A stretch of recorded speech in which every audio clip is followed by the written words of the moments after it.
వందన మంగళం వందనమంతే బంతే వందనం మంగళం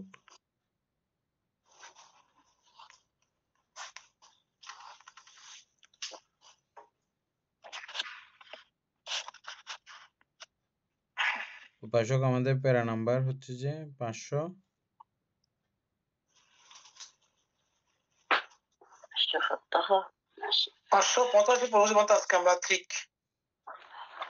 ঠিক আমরা শুরু করছিলাম এখানে কি জানি গৃহীত অনিদর্শন পর্যন্ত পড়া হয়েছিল মানতে গতকালকে বন্দনা মানতে মঙ্গলক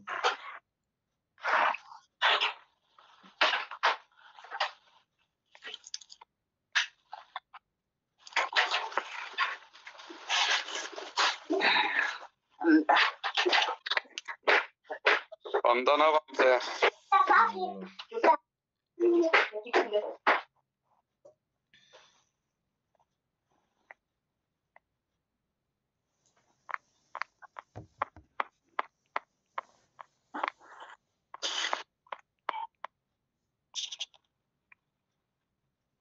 করজোরে বন্দনা মানতে মঙ্গলক উপাসক শুরু করেন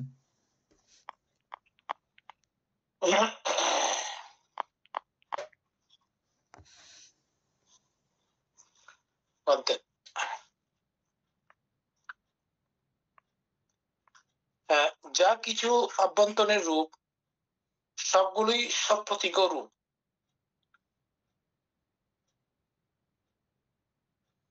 আর যা কিছু বাহ্যিক রূপ তার মধ্যে কিছু আছে সপ্রতীক আর কিছু আছে অপ্রতীক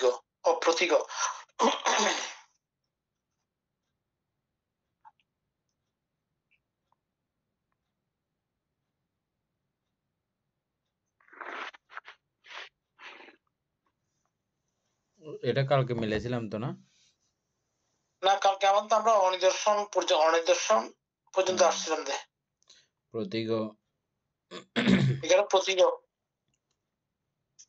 প্রতীকত অর্থ ক্রোধ বা রাগ গুসা আর কিটা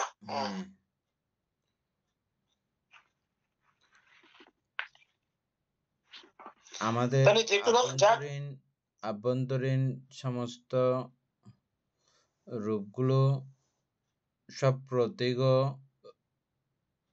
রূপ দ্বারা গৃহীত বা এটা কি মিলছে বলতে সব প্রতীক রূপ এটা বলা হচ্ছে না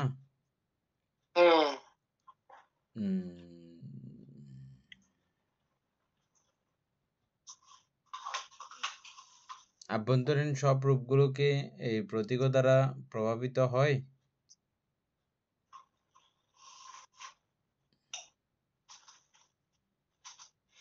মনে তো হয় না বলতে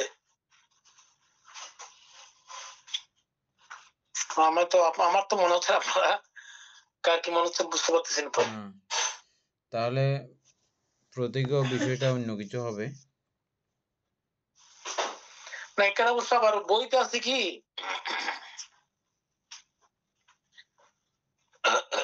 বইতে বলা হচ্ছে যাহা সেই আধ্যাত্মিক বা আধ্যাত্মিক রূপ তাহা সব প্রতিম এখানে সব প্রতীক হবে যেটা সবাদ বা বাধাযুক্ত যাহা সেই বাইরে বা অপরের রূপ তা সব প্রতীক অর্থাৎ বাধাযুক্ত বা ক্রোধযুক্ত হইয়া থাকে অথচ যাহা সেই আধ্যাত্ম রূপ তাহা ইন্দ্রিয় বিচার শক্তি বা মনোবৃত্তি যাহা সেই বাইরে বা অপরের রূপ তাহা ইন্দ্রিয় হইয়া থাকে অথচ ইন্দ্রিয় হয় না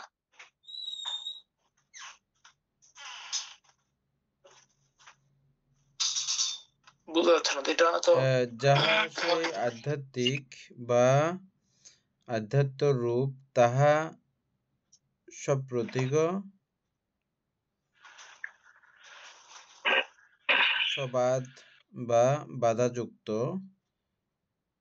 যাহা সেই বাহিরের বা অপরের রূপ তাহা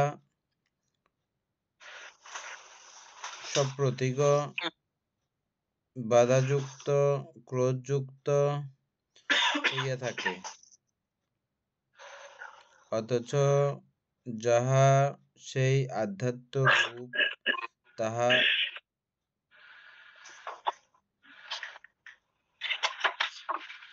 আরেকবার ইয়েগুলো পড়লে ভালো হবে, আবৃত্তি করলে ভালো হবে। 28 প্রকার রূপগুলো সুগর ঠিক আসছে না? বন্দনা মানতে মঙ্গল 28 প্রকার রূপগুলো একটু পড়েন।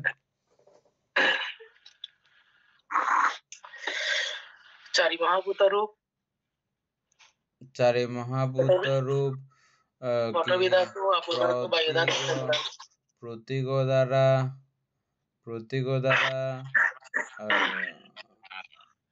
পরিচালিত হয় না বান্তে, চারি মহাভূত রূপে প্রতীক থাকার কথা নাই তো। প্রতীক তো মনের বিষয়, কিন্তু এটা রূপে তো প্রভাবিত হয় না। এই প্রতীক দ্বারা রূপ প্রভাবিত হয় নাকি? মনের কারণে প্রভাবিত হয়। তারপরে আচ্ছা, এই চারটা তো তাহলে হিসাব মতো হচ্ছে। যদি মন ঢুকানো হয়, মানে এটা তো আমরা রূপের কথা বলতেছি, এখানে মন ঢুকলে তো অবশ্যই হবে। হ্যাঁ, তো মন সহ তো কথা আছে এখানে। সব প্রতীক রূপ আধ্যাত্মিক সব রূপগুলো সব প্রতীক রূপ, অর্থাৎ আমাদের আধ্যাত্মিক সব রূপগুলো প্রতীক দ্বারা প্রভাবিত হয়, প্রতীক দ্বারা গৃহীত হয়, সবগুলোই হয়। এই চারটা তো আমরা একবার মিলেছি। চারে মহাভূত গুলো মিলেছি তো, নাকি মিলানো হয় নাই? মনে করেন আমার চোখ প্রতীক দ্বারা প্রভাবিত হয়, তো চোখ চারি ধাতু সঙ্গে সংশ্লিষ্ট, বুঝা গেছে? মানে হ্যাঁ, এটা তো বুঝতেছি, এটা তো সমস্যা নেই, ওটা যুক্ত হলে তো অবশ্যই হচ্ছে। হ্যাঁ, তাহলে ঠিক আছে। এর পরেরটা আধ্যাত্ম রূপগুলো আমরা 28 প্রকার রূপের মধ্যে আধ্যাত্মিক রূপ এবং বাহ্যিক রূপ এই দুই ভাগে ভাগ করেছিলাম কি সুকুমার বাবু? করি নাই না? ভাগ করি নাই, এমনি পড়ছি আর কি বলতে। এমনি আধ্যাত্মিক রূপগুলোকে আমরা এখন পাবো। করলে পাবো। হ্যাঁ, আধ্যাত্মিক রূপগুলো আলাদা করে পড়েন। এখানে বলা হচ্ছে যে আধ্যাত্মিক রূপ সবগুলোই সব প্রতীক। আসলে আমি আজকে করছিলাম এগুলো, আস্তে আস্তে। 1 মিনিট বলতে, পঞ্চপ্রসাদ রূপ আধ্যাত্মিক, বাকি সব বাহ্যিক। পঞ্চপ্রসাদ রূপ আধ্যাত্মিক, বাকি সব বাহ্যিক। আধ্যাত্মিক রূপ পঞ্চপ্রসাদ। তো পঞ্চপ্রসাদ গুলো তো সবগুলো ইয়ে দ্বারা প্রভাবিত হয়, ক্রোধ দ্বারা আমার। তাহলে এখন সমাধান হয়ে গেছে। কারণ পঞ্চপ্রসাদ গুলো ঠিক আছে বলতে, কারণ এগুলা তো এর সাথে যুক্ত থাকে। ঠিক আছে, তাহলে মিলছে। পরের লাইনগুলো,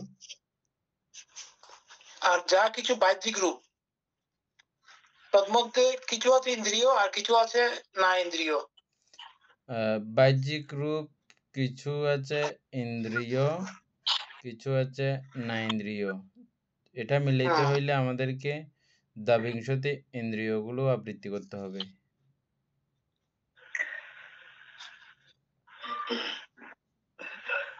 22 প্রকার ইন্দ্রিয়গুলো আবৃত্তি করলে তাইলে বাহ্যিকভাবে কোনোটা ইন্দ্রিয় আছে কিনা? ধরুন আমি এটা বাইর করছিলাম মানতে খুঁজতেছি।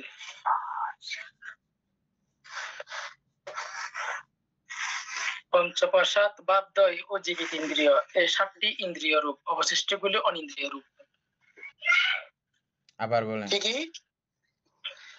পঞ্চপ্রসাদ হ্যাঁ, এটা বিজ্ঞপ্তিদ্বয়। পঞ্চপ্রসাদ আধ্যাত্মিক, বিজ্ঞপ্তি আধ্যাত্মিক, তারপরে হ্যাঁ, মানে এই 7টি দ্বার না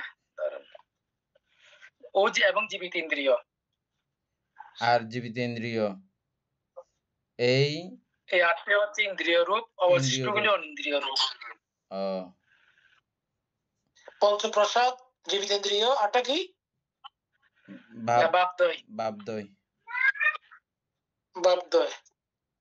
5, 6, 7, 8টা। এই 8টা হচ্ছে ইন্দ্রিয় রূপ, আর বাকিগুলো না ইন্দ্রিয়।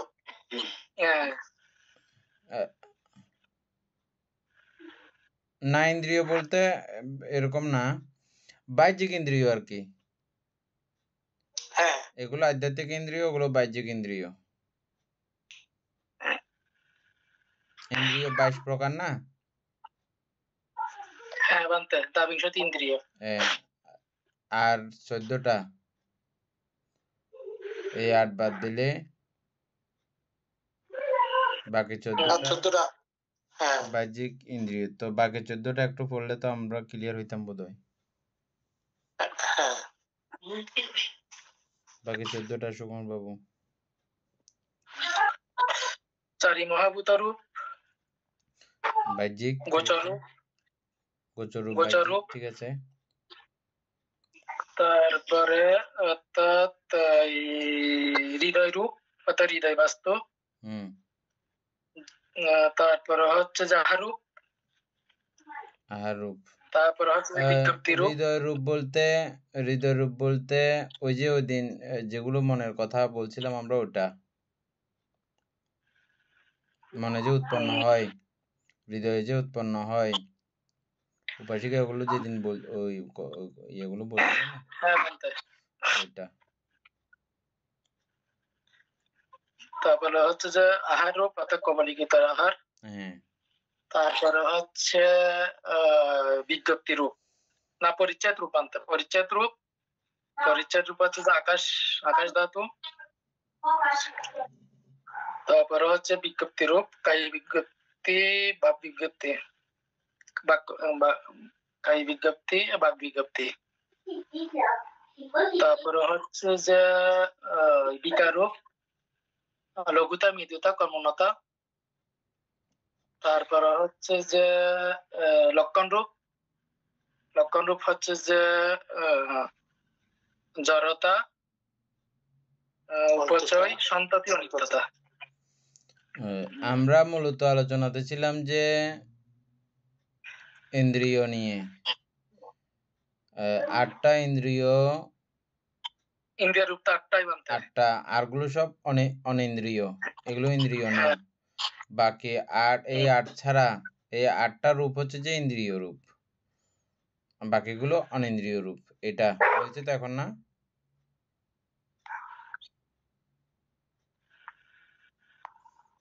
আরগুলো অনিন্দ্রিয়।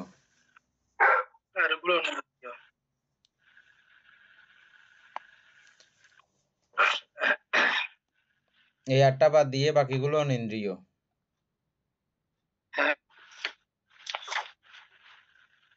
উপাসক বুঝেন না? হ্যাঁ বানতে বুঝছি।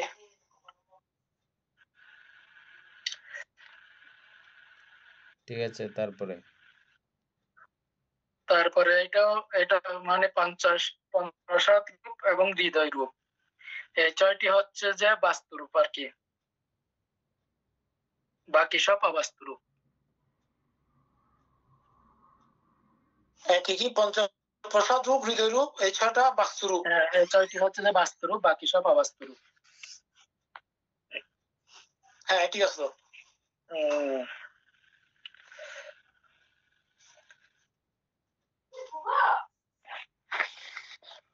আচ্ছা, যা কিছু আভ্যন্তর রূপ সবগুলি না মহাভূত রূপ।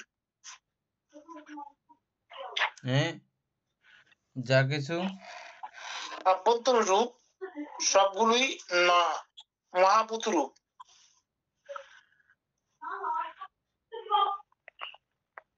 আর যা কিছু বাহ্যিক রূপ তন্মধ্যে কিছু আছে মহাভূত আর কিছু আছে না মহাভূত।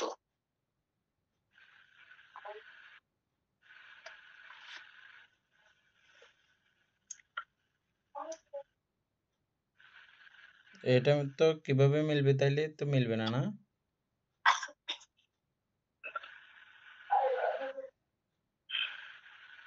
বইয়ে সুন্দর করে একটু বিশ্লেষণ করা আছে। বই লেখা আছে, যা সেই আধ্যাত্মিক বা আধ্যাত্ম রূপ তা মহাভূত। আধ্যাত্মিক বা আধ্যাত্ম রূপ, মাটি, জল, অগ্নি, বায়ু এই 4 প্রকার মহাভূত। আচ্ছা, নয়। যা সে আধ্যাত্মিক বা আধ্যাত্ম রূপ তা মহাভূত নয়।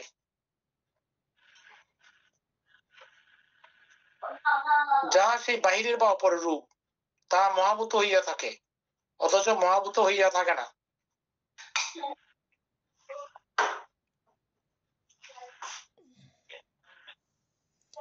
যাহা সেই আধ্যাত্মিক বা আধ্যাত্ম রূপ তাহা মহাভূত। মহাভূত নয় বানতে, মহাভূত নয়। ওইটা আছে তো বানতে, মহাভূত নয় তো, যেহেতু মহাভূত বানতে বাহ্যিক তো। না, ওইটা ঠিক আছে, মহাভূত নয়, ঠিক আছে, ওইটা ঠিক আছে, কিন্তু পরেরটা বলতেছি, পরেরটা সমস্যা। পরেরটা যাহা সেই বাহিরের বা অপরের রূপ তা মহাভূত হইয়া থাকে, অথচ মহাভূত হইয়া থাকে না, মানে কি? মহাভূত নয় বলতে কথাটা কিরকম?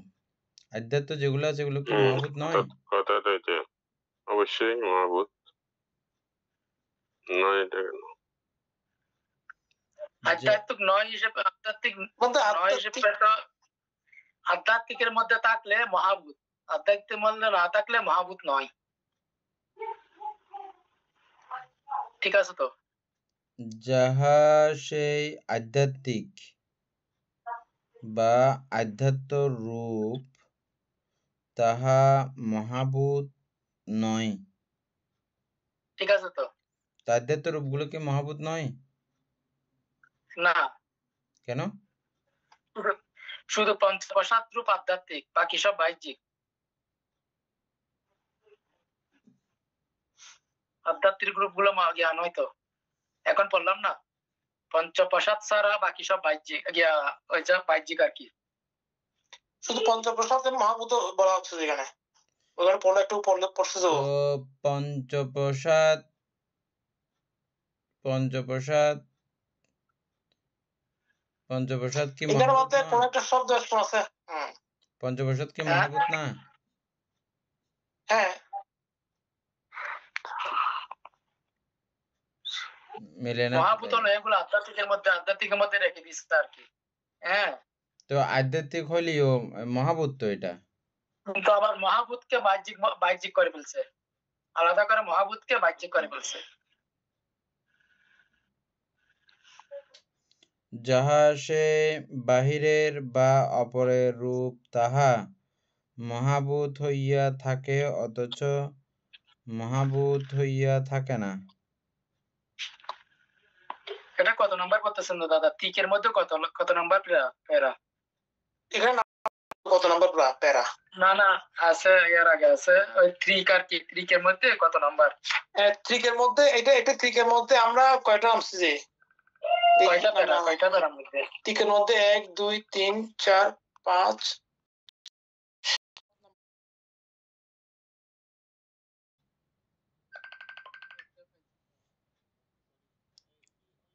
বক্সলিং দিও দিনে টিকা হলো বক্সলাইনে সাইন তো অদিনে টিকা হলো বক্সলাইনে সাইন তো যাহা সে আধ্যাত্মিক বা আধ্যাত্মিক তাহা মহাভূত। দিগিয়ে হলতে এখন আচ্ছা সহিম। সাথে ভিতর ঢুকাই নয়তো ইঞ্জিরে রাখিনে সেবিল্লাহ তাআলা। আচ্ছা সহিম।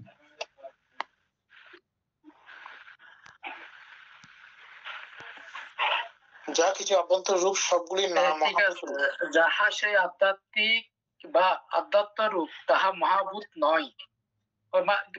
ব্যাকেটের ফরাই এর মাধ্যম ঠিক আছে, কথার লয় তো মিল আছে। যাহা সেই বাহিরের বা অপরের রূপ মহাভূত হইয়া থাকে, ঠিক আছে, অথচ মহাভূত হইয়া থাকে, অথচ কিছু মহাভূত হইয়া থাকে না, ঠিক আছে বানতে, কিছু মহাভূত হইয়া থাকে না। যেমন ধরেন ওই কিছুর মধ্যে ওই চক্ষু কর্ণ নাসিকা জিহ্বাতক এগুলা মহাভূত হইয়া থাকে। এটা অ্যাপসে লেখা আছে কিছু। হ্যাঁ হ্যাঁ, কথা ঠিক আছে তো বানতে, ওই যেগুলা পড়ছি যেটা মানে পঞ্চপ্রসাদ আধ্যাত্মিক বাকি সব বাহ্যিক, এটার দিকে মিলালে এটা পুরো মিলছে তো। পঞ্চপ্রসাদ রূপ আধ্যাত্মিক, বাকি সব বাহ্যিক। বাকি সব বাহ্যিক। হ্যাঁ, তাইলে মহাভূতা পড়ছে বাহ্যিক, তাইলে এখানে বাহ্যিকের মধ্যে আসে না এটা। পঞ্চপ্রসাদ রূপ কি ওটা মিলছে এখন? পঞ্চপ্রসাদ রূপ কি মহাভূত নয়? এটা এখানে লিখে দিছে আর কি, কিছু বিজ্ঞপ্তি মানে ওই লিখে দিছে যে মহাভূত হইয়া থাকে, কিছু মহাভূত হইয়া থাকে, আবার কিছু হইয়া থাকে না। এটার মধ্যে চিন্তা করলে তাইলে ওই পঞ্চপ্রসাদকে বের করে তারপরে মানে আগে অন্যগুলো সব বাহ্যিক, আবার মহাভূত থেকে উৎপন্ন ওই পঞ্চপ্রসাদের মধ্যে ঢুকাইছে আর কি, কিছু হইয়া থাকে কিছু হইয়া থাকে না।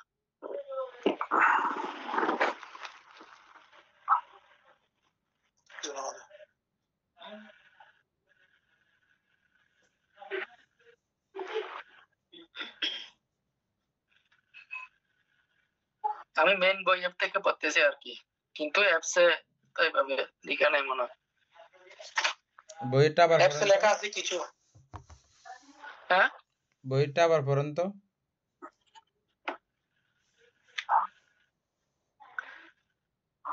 যাহা সেই আধ্যাত্মিক বা আধ্যাত্ম রূপ তাহা মহাভূত। আমি ওই মহাভূতের চারটি এগুলো পড়তেছি না। অর্থাৎ যাহা সেই আধ্যাত্মিক বা আধ্যাত্ম রূপ তাহা মহাভূত নয়। যাহা সেই বাহিরের বা অপরের রূপ তাহা কিছু মহাভূত হইয়া থাকে, অথচ কিছু মহাভূত হইয়া থাকে না।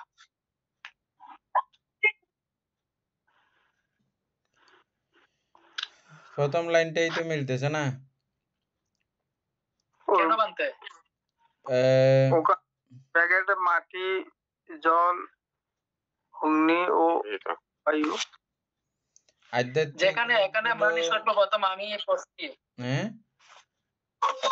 প্রথম এখানে আমি পড়ছি যে অর্থাৎ পঞ্চপ্রসাদ রূপ যখন একটা প্রথম মানে একদম সর্বপ্রথম পঞ্চপ্রসাদ রূপ হচ্ছে যে আধ্যাত্মিক, পঞ্চপ্রসাদ রূপ হচ্ছে যে আধ্যাত্মিক, বাকি সব বাহ্যিক।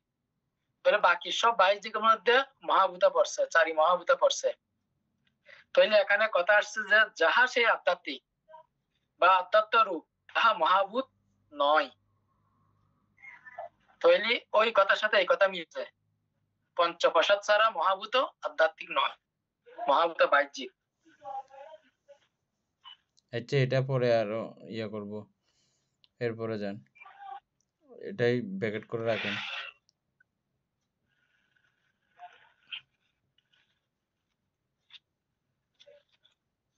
যা কিছু আভ্যন্তর রূপ সবগুলি না বিজ্ঞপ্তি রূপ।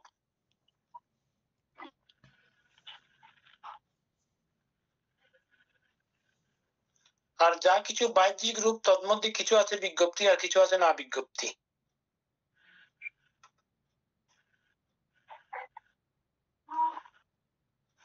ঠিক আছে তো।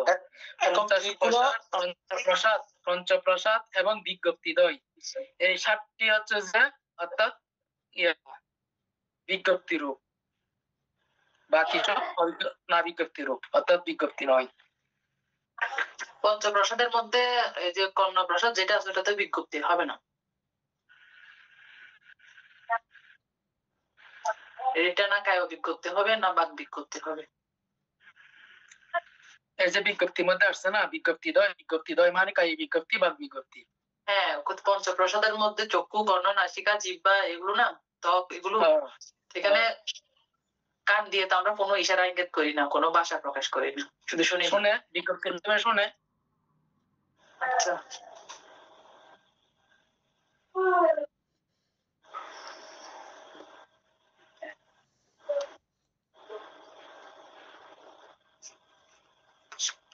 এখানে অভিধর্ম অর্থ সংগ্রহের সাথে এটা পুরো মিল আছে আনতে। এখানে দেখতেছি যে অভিধর্ম অর্থ সংগ্রহ বইও খুলছি, এখানে এটাও খুলছি আর কি, একটা মেন কিন্তু পুরো মিল আছে আর কি।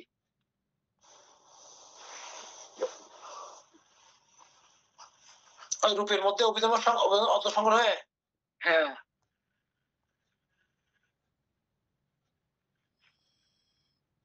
দেন আবার রিপিট করেন জায়গাটা। আচ্ছা, মানে রূপ বিভাগের আমি একটা বলি আর কি। কত নম্বর পেজে? সকল রূপ অহেতুক লোকীয় কামবচর অবলম্বন অপ্রাহতব্য আধ্যাত্মিক বা বাহ্যিক ভেদে বিভক্ত করিতে গেলে বহুধা করা যাইতে পারে। তাহা কি প্রকার? পঞ্চপ্রসাদ রূপ, আধ্যাত্মিক, বাকি সব বাহ্যিক।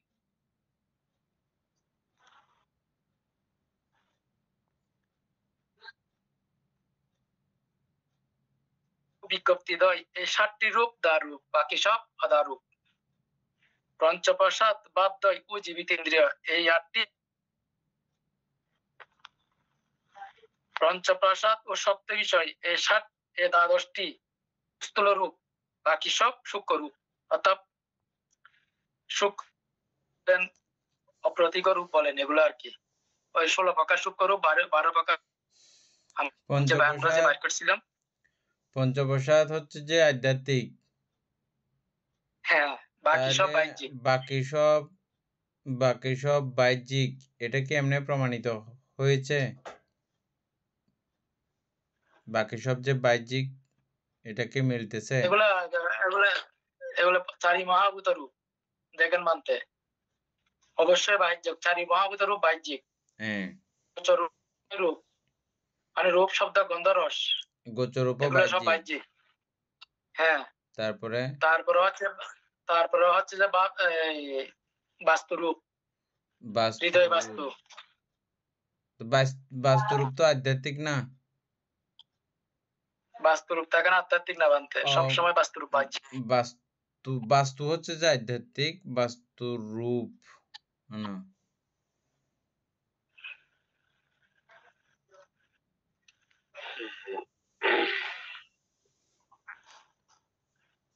বাস্তু রূপ। আচ্ছা সুকুমার, আচ্ছা তাহলে একটু করে আস্তে আস্তে পরে ক্লিয়ার করি নে, নাহলে সব মানে ইয়ে যাচ্ছে। আমাদের এই যে মহাভূত, চারি মহাভূত, এগুলো কি বলা হচ্ছে? আধ্যাত্মিক বলা হচ্ছে না বাহ্যিক বলা হচ্ছে এখানে? এগুলো বাহ্যিক। চারি মহাভূত বাহ্যিক, 5টা ছাড়া 23টা পুরো বাহ্যিক। কিন্তু এটা কি ধরনের বাহ্যিক সেটা আমাদের জানতে হবে বানতে আগে, তা না হলে আমরা এখান থেকে বেরোতে পারবো না। মানে আধ্যাত্মিকও থাকে বাইরেও থাকে, ওই দৃষ্টিকোণ থেকে হলে মিলতেছে। কিন্তু আমাদের চারি মহাভূত তো আমরা আধ্যাত্মিক ভাবে দেখতেছি। হ্যাঁ, বাহ্যিক ভাবেও আছে, বাহ্যিক ভাবেও আছে। আমরা তো সেটাই জেনে আসলাম না? সেটাই তো আমরা সবসময় জেনে আসতেছি, কিন্তু এখানে গিয়ে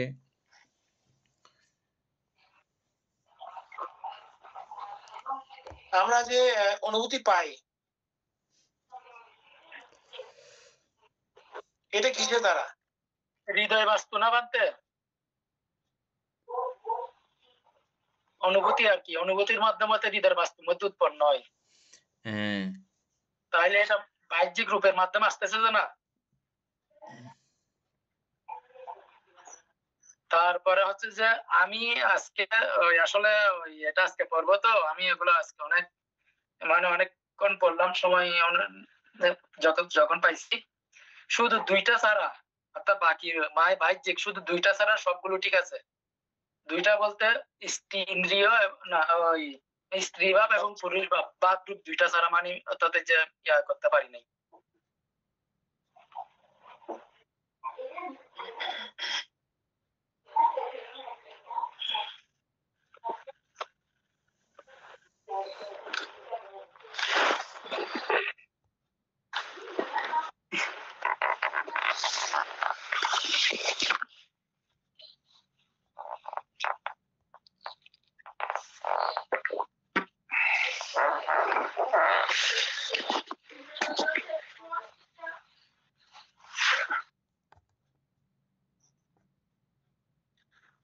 আচ্ছা, এগুলো আগের এগুলো সব আলাদা আলাদা করে পার্ট পার্ট করে সাজাই ফেলতে হবে, সাজাই লিখে ফেলতে হবে। লিখে ফেলার পরে এটা নিয়ে আবার ইয়ে করা যাবে, ধরা যাবে। এরপরে দেখেন তো কিছু বুঝা যাচ্ছে কিনা আর।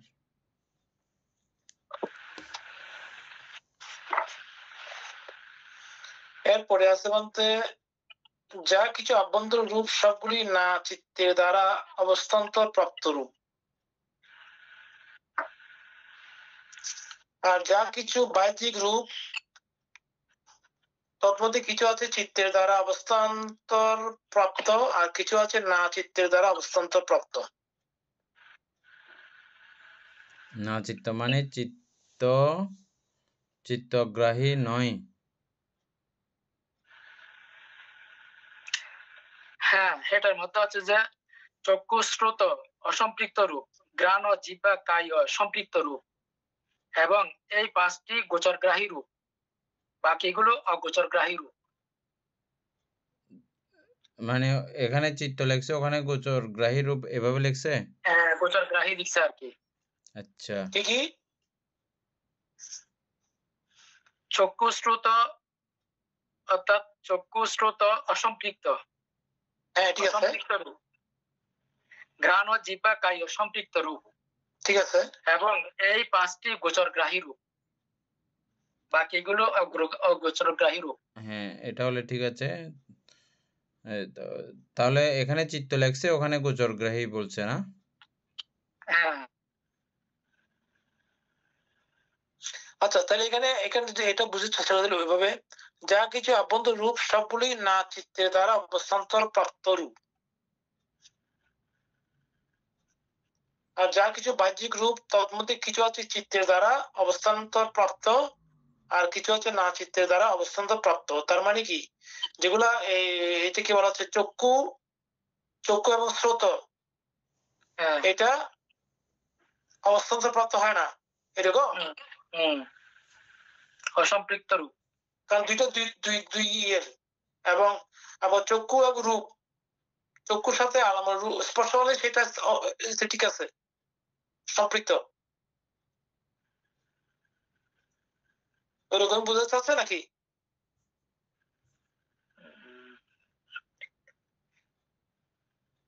ঘ্রাণ ও জিহ্বা কায় সম্পৃক্ত রূপ।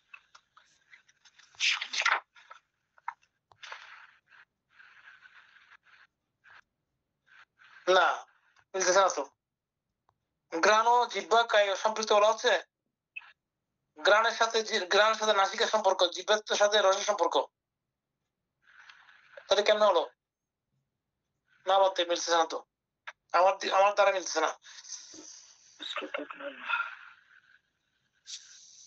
উপাসক সুকুমার বাবু বই থেকে পড়েন তো।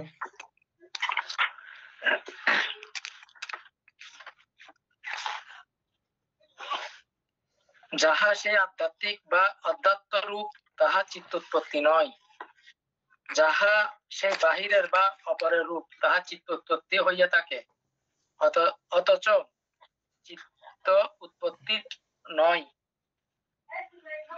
না। ওই কিছু হয়, কিছু নয় আর কি, হয় না আর কি, এরকম। তাহলে মিলতেছে? এবার বললে ঠিক আছে, কিছু হয় কিছু হয় না, প্রতিটা লাইনের মধ্যে বানতে প্রায়। ওইটা ত্রিক মিলাতে গিয়ে ত্রিক মিলাতে গিয়ে এগুলো লিখছে, কিন্তু এগুলো তো আমরা বুঝতেছি না এখন।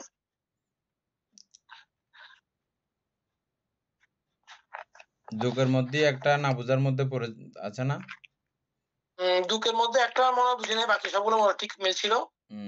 দুঃখের মধ্যে বুঝি নাই যে ওই নয়টা যে বেজার হচ্ছিল না ওই যে অনিত্য অনিত্য নয়, হ্যাঁ অনিত্য আমাদের নয় কথা এটা অনিত্য নয়। এটাও মানতে এভাবে পড়তে পড়তে পাবো আর কি, কোথাও আছে মনে হয়, আশা করি। আচ্ছা যাই হোক, এগুলো তো এখনো মাতিকা, মূল জায়গায় তো আমরা এখনো যাই নাই, এগুলো রূপের মাতিকা। বলতে মাতিকা না এগুলো? এগুলো মাতিকা তো, হ্যাঁ মাতিকা ত্রিক। আচ্ছা মূল জায়গা বাকি আছে, মূল জায়গায় গেলে তো মনে হয় কিছুটা ইয়ে হবে মনে হয়। মূল পৃষ্ঠাগুলো কত দেখেন তো সুকুমার বাবু? রূপ বিভক্তি বা রূপের শ্রেণী বিভাগ একক করিয়া নির্দেশ হাবান্ত, এটাই অর্থাৎ ওই 594 নাম্বার। 594 তাই তো বেশি দূর নাই। 594 নাম্বার দেখেন কি বলে ওখানে, দেখেন। এটা বেশি দূরে নাই বলতেছে যে। না এটা বেশি দূরে নাই।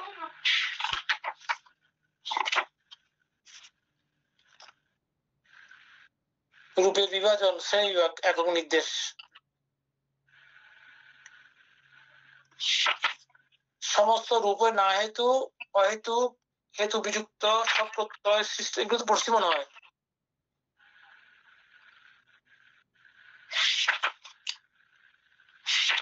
এখানে অনুবাদ আছে তো, আবার অনুবাদ দ্বিতীয় পরিচ্ছেদ আছে। একক নির্দেশ এগুলো বলতে পড়ছি আমরা আগে।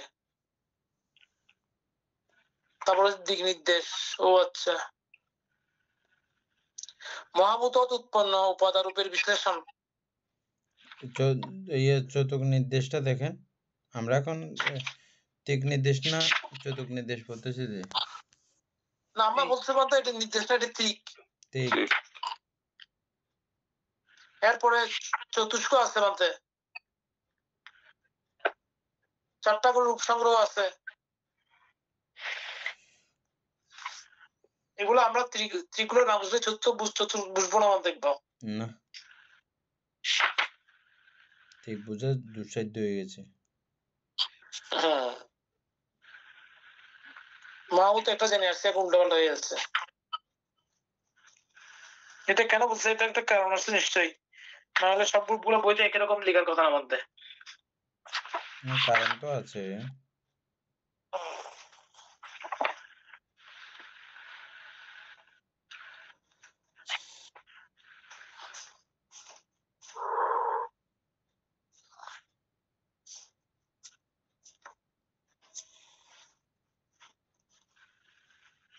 ভালো হবে ওখান থেকে এসে থেকে না পড়ে, মেন বই থেকে এখানে মেন বই। আচ্ছা আরো কিছু দূর এমনি পড়েন, তারপর আমরা ইয়াতে যাব মাতিকার পরে কিছু বোঝা যায় কিনা দেখবো। এমনি আর একটু পড়ে যান।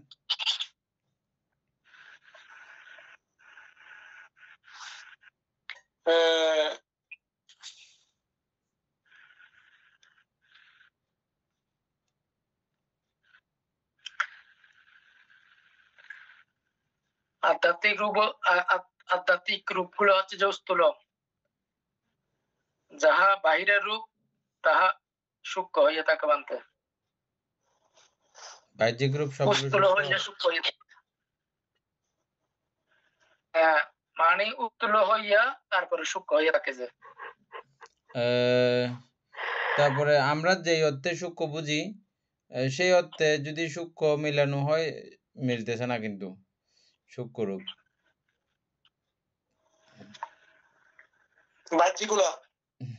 মানে এখানে আমরা সূক্ষ্ম বলতে কি বুঝি, যেগুলো আমাদের বুঝতে কষ্ট হয় বা এই জাতীয় রূপগুলোকে আমরা সূক্ষ্ম রূপ বলি না, কিন্তু সেই অর্থে হ্যাঁ,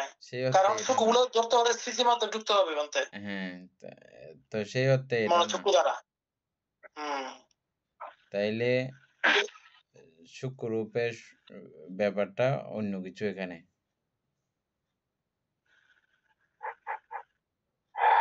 না এখানে লিখতে পারেন, তারপর বুঝে সূক্ষ্মভাবে বুঝতে হবে। হ্যাঁ স্থূল বুঝে তারপরে সূক্ষ্মভাবে বুঝতে হবে যে। আচ্ছা মাতিকাগুলো একটু পড়ে যাই আমরা।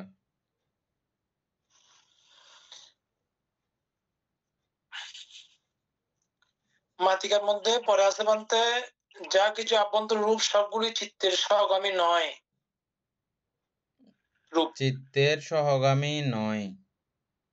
রূপ চিত্তের সহগামী নয় মানে চিত্তের সাথে একসঙ্গে যায় না, বা চিত্তের সঙ্গে মানে চিত্তগৃহীত নয়। এরকম কি আছে?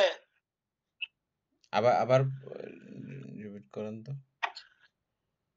বলতে যা কিছু আভ্যন্তরীণ রূপ সবগুলোই চিত্তের সহগামী নয় রূপ। থাকবে তো আধ্যাত্মিক রূপ। হ্যাঁ আধ্যাত্মিক রূপ বলা হচ্ছে পঞ্চপ্রসাদকে।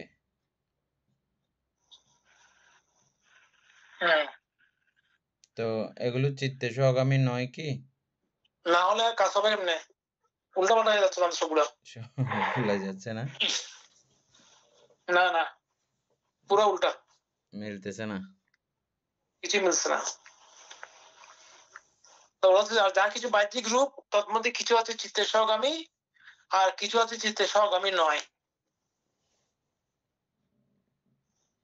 কারণ এখানে এরকম হয়ে থাকে বলতে নাম রূপ কোথায়, নাম রূপের বেশ কমে যাবে, তাই না?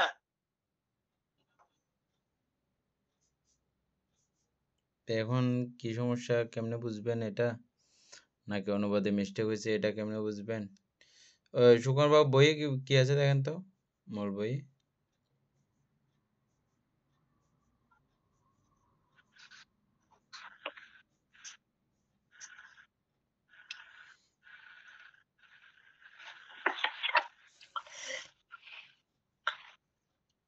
হ্যালো, হ্যাঁ বইয়ের মধ্যে কি আছে দেখেন। আচ্ছা আমার লাইন এতক্ষণ চলে গেছে। আচ্ছা, যাহা সে আধ্যাত্মিক রূপ তাহা চিত্ত উৎপত্তি নয়। যাহা সেই বাহিরের বা অপরের রূপ তাহা চিত্ত উৎপত্তি হইয়া থাকে, অথচ চিত্ত উৎপত্তি হয় না। তো উল্টা পাল্টা হয়ে যাচ্ছে না পুরা? মানে কিছু এগুলো পড়লে আমরা নিজের উল্টা পাল্টা হয়ে যাবে। না না হবে না এগুলো, আমরা এখান থেকে বেরিয়ে যাবেন বেটার। মিলতেছে না তো, আমরা কিছু বুঝতেছি না। মানে কিছু হয় কিছু হয় না, কিছু হয় কিছু হয় না। এরকম কেমনে হবে সুকুমার? এরকম তো হওয়ার কোনো কথা নাই। কেমনে হবে তোমার, এরকম কেমনে হবে? তোমার চিত্তের সাথে পুরো শরীরে একটা এই যে জীবিতগুলো আছে এগুলো সম্পর্ক আছে না? তুমি এখানে কিছু আছে কিছু নাই কেমনে বলবে? এখানে নাম তো হচ্ছে না, তুমি নাম না থাকলে তো তোমার চিত্রের কোনো রূপের কোনো ইয়ে নাই, অস্তিত্ব নাই। এটা আমরা পরে আসছি বলে আমাদের সেই অনুভূতি হয়েছে, কিন্তু এটা যদি আমরা বাদও দিই কিন্তু আমাদের শরীরে যে অনুভূতি সেটা দ্বারা আমরা বুঝতে পারি নাম রূপটা একটু নাকি। যাই হোক এগুলো ইয়ে আছে, সমস্যা আছে, এগুলো নিয়ে করতে হবে। আমরা কতদূর পর্যন্ত এটা ইয়ে করব, এটা স্কিপ করতে হবে। মাতিকা বাদ দিয়ে গেলে তখন কি পরিস্থিতি হয় এটা দেখলে ভালো হইতো।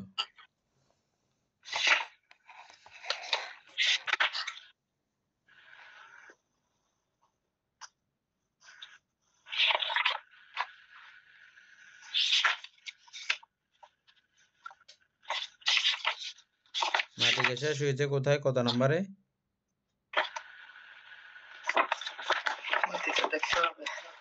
চুরানব্বই থেকে মাতিকার ইয়ে শেষ 93 শেষ হয়েছে মনে হয়। একাদশ বা একাদশের সমস্যা। একাদশ গিয়ে মাতিকা শেষ, তারপর রূপের বিভাজন। এখান থেকে একটা প্যারা পড়ে দেখতে পারি। ওই যে বিভাজন একটু আগে যেটা পড়লাম বলতে এটা আমরা পড়ছি আগে, 94টা না 594। হ্যাঁ এটা সেম তো প্রায়। এটা তো সমস্যা নাই, 94 সমস্যা নাই। না এটা সমস্যা পাইনি তো আমরা। তা 95তে, তারপর 95টা পড়তে হবে। 95 আমরা পড়ি নাই। সে বাহিরের রূপ কি কি সেই বিশ্লেষণ। বাহিরের রূপ কি কি?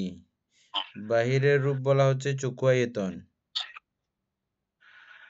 শ্রোত আয়তন, ঘ্রাণ আয়তন, জিহ্বায়তন, কায়ায়তন, রূপায়তন, শব্দায়তন, গন্ধায়তন, রসায়তন, স্ত্রীন্দ্রিয়, পুরুষেন্দ্রিয়, জীবিতেন্দ্রিয়, কায় বিজ্ঞপ্তি, বাক বিজ্ঞপ্তি, আকাশ ধাতু, রূপের লঘুতা, রূপের মৃদুতা, রূপের কর্মণ্যতা, রূপের উপচয়, রূপের সন্ততি বা অবিচ্ছিন্নতা, রূপের জড়তা, রূপের অনিত্যতা, কবলিঙ্কার বা গ্রাস করিয়া আহার, এগুলোকে বাহ্যিক রূপ বলার কি কারণ? মানে বাহ্যিক কথা বলে এখানে বলা হচ্ছে সেই মহাভূত উৎপন্ন উপাদান গুলো কি কি? 95 সেই বাহিরের রূপ কি কি? কোথায় জানতে পারছেন এটা? বাইরে কোথায় পেলেন? সেখানে বলা হচ্ছে সেই মহাভূত উৎপন্ন রূপগুলো কি কি? এটা আমি 95 পড়তেছি, 595। হ্যাঁ আমি তো বলছি। আচ্ছা আপনি বইতে পড়তেছেন? হ্যাঁ, অ্যাপসে লেখা আছে সেই মহাভূত উৎপন্ন দেখেন তো উপাদান রূপগুলো কি কি? পড়া মুশকিল হয়ে যাবে তাইলে। অ্যাপসে দেখেন কি অবস্থা, বইয়ে কি অবস্থা, এগুলো তো তাইলে বড় মুশকিল হয়ে যাবে। কোথায় কোথায় ব্যবধান আপনি বই, মোবাইলের বই দেখেন। এখানে লেখা আছে যে দুকের দ্বিগুণ বা দুটি করিয়া নির্দেশ বাহিরের বিভাজনীয়, অর্থাৎ বাহিরের রূপ বা বাস্তু, আকার, বিষয়ে শ্রেণী বিভাগ। ঠিক আছে তো বানতে, এখানে তো অ্যাপসে তো ঠিক আছে। তো দাদা কোথায় পড়তেছেন? আমি অ্যাপসে না, আমি হচ্ছে যে এমনি ওই মোবাইলের বইটাতে, সবার কাছে যেটা আছে আর কি। সেই বাহিরের রূপ কি কি? বাহিরের রূপ কি কি? তো এখানে দিছে যে সেই মহাভূত হতে উৎপন্ন রূপগুলো কি কি? হ্যাঁ, তো একই তো কথা। এটা না, একই কথা কোথায়? একই কথা নয়। একই কথা নয়, এটা তো চারি মহাভূত থেকে তো উৎপন্ন হচ্ছে বানতে বাহিরের রূপগুলো। হ্যাঁ, এটা বুঝেছে যে বাহিরে এখানে সেই মহাভূত হইতে উৎপন্ন রূপগুলো কি কি? এখানে লিখছে যে বাহিরের রূপগুলো বস্তু আকার বা শ্রেণী বিভাগ। সেই বাহিরের রূপগুলো কি কি? চারি মহাভূত থেকে উৎপন্ন রূপগুলো কি কি? তাইলে ঠিক আছে, চক্ষু আয়তন কর্ণায়তন এখানে লিখে দিছে। চক্ষু আয়তন কর্ণায়তন দুটোটাতে একই কথা। সেই বাহিরের রূপ কি কি? তো এটাকে আধ্যাত্মিক আর বাহ্যিক। চক্ষু আয়তন কি বাইরের রূপ সুকুমার? আয়তনটা কোথায়? আয়তনটা দেখবে যে, চোখ দিয়ে দেখবে যে, বাহিরে দেখবে যে। চোখ দিয়ে বাইরে দেখলে কি আয়তন বলা হয়? এই সেজন্য তো চক্ষু আয়তন বলছে। চোখের আয়তন। চক্ষু যে জায়গা আছে ওইটা তো চক্ষু আয়তন, রূপের সাথে স্পর্শ হয় যেটা বাইরে। আলমোর সাথে স্পর্শ হলে না তখন চক্ষু ইন্দ্রিয় আয়তন। আয়তন কেন বলা হয়? স্থান দখল করে বলে, তাই না? আমরা সেটা জেনে আসছি। তাহলে বাইরেটা কেমন বলবো আমরা? আমার চোখ ভিতরে যেটা আছে এখান থেকে আমার বাইরেটা দেখার সাথে সাথে আমার কি মনের দ্বারা চক্ষু বিকল্প উৎপন্ন হবে, তাই নয় কি? যে চোখ এবং রূপের সমন্বয়ের কেন্দ্রীভূত অবস্থা, চক্ষু এবং রূপের সমন্বয়ক অবস্থা আয়তন। যখন এই যে সেজন্য তো বানতে, যদি আপনি এততে যে চোখ বন্ধ করে, মানে চোখ বন্ধ করে দেখেন, হ্যাঁ, চোখ খুলে দেখেন আর চোখ বন্ধ করে দেখেন, তখন মানে একটা যোগী মানে অর্থাৎ ওই যে আয়তন কতটুকু পর্যন্ত দেখতে পারে উনি। হ্যাঁ,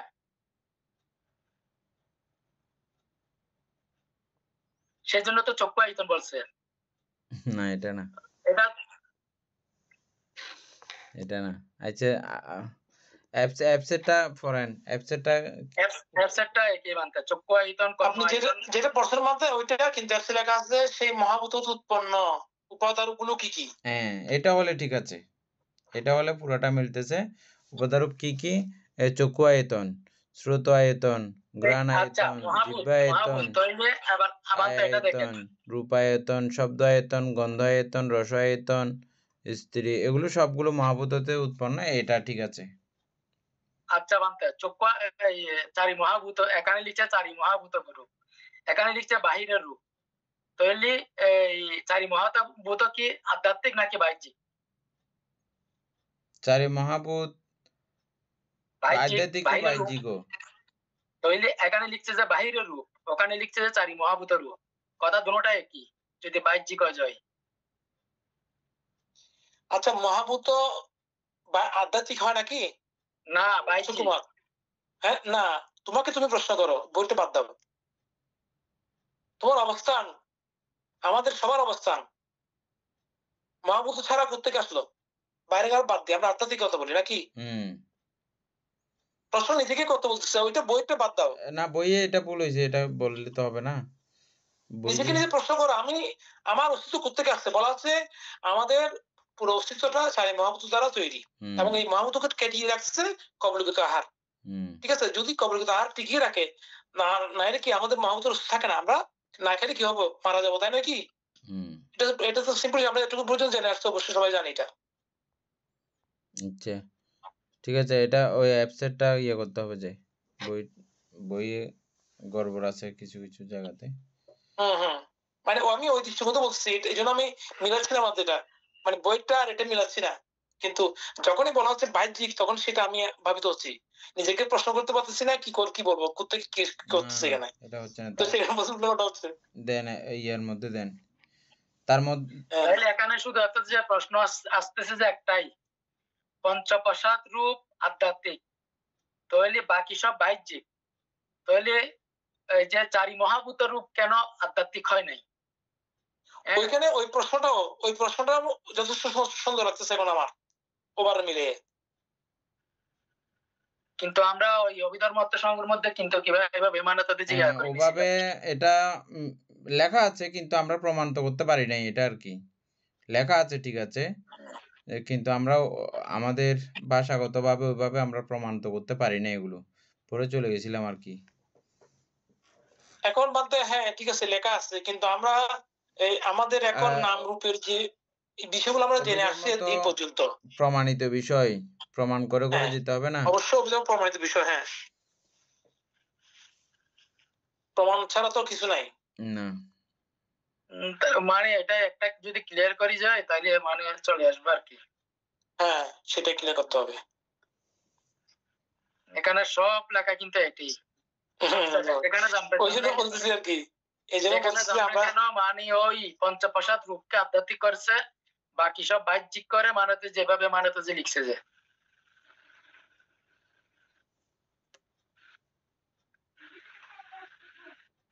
এখানে আমি দেখতেছি যে সে চক্ষু আয়তন কি প্রকার হয়ে থাকে, কি মানে কি প্রকার হয়ে থাকে। আচ্ছা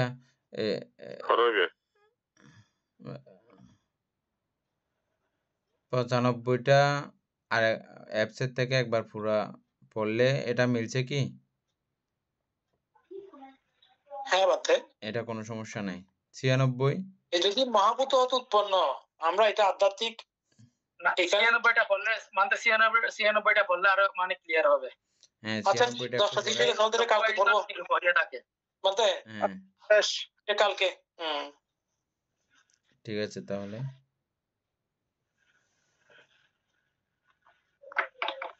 সদ্ধর্মপ্রাণ প্রিয় উপাসক উপাসিকা বৃন্দ, এতক্ষণ যাবৎ আমরা অভিধর্ম চর্চা করেছি, এতে আমাদের পুণ্য সম্পাদিত হয়েছে। এই পুণ্য রাশি অনন্ত চক্রবাসী সত্যগণকে দান করছি, গুরুহান্তে দেহকে দান করছি, মাতা পিতাগণকে দান করছি,